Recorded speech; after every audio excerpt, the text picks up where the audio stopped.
ये सब रिकॉर्ड कर रहे हैं कि नहीं कैमरा वाले? ये लीजिए, ये सब नहीं मिलेगा। बाकी कलाकार में खाली नाचे हुए से, यहाँ सब तरह के गाना की।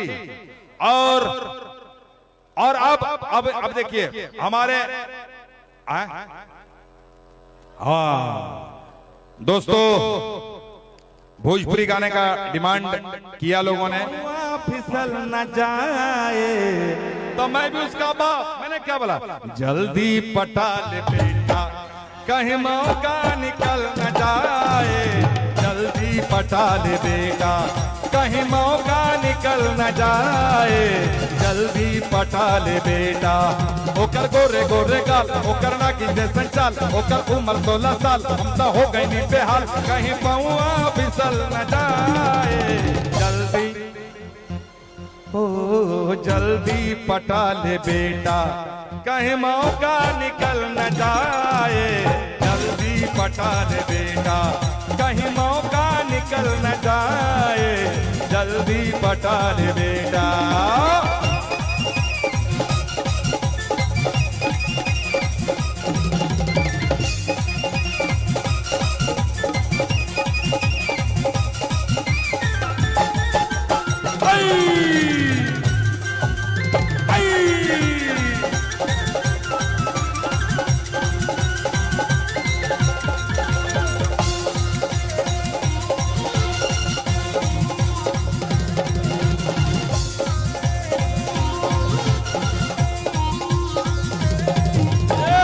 सूरतिया में बकरे अजब जादू भरल, नैने नसीला पे कुमारी चढ़ल।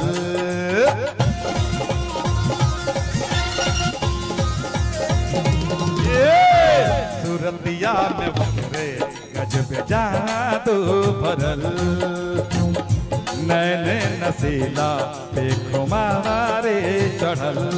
चले ओढ़नी उड़ा के हमर दिल धड़का के, चले ओढ़नी उड़ा के हमर दिल धड़का के, मोहे दीवाना बना के नैनों के बांध चला के। कहीं मनवा कहीं मनवा कहीं मनवा पिघल न जाए। जल्दी जल्दी पटा ले बेटा, कहीं मौका निकल न जाए। जल्दी पटा ले बेटा, कहीं मौका निकल न जाए। जल्दी पटा ले बेटा। और एक दर्शक की तरफ से 5000 रुपया और आर्मी है, आर्मी की तरफ से तो आर्मी की तरफ से तो जितना भी इनाम आता है हम लोग को बहुत ज्यादा लगता है, क्योंकि ये आर्मी ही है और जो जिनकी वजह से हम खुशियां मनाते हैं। आप आर्मी में, क्या नाम आपका? क्या नाम आपका?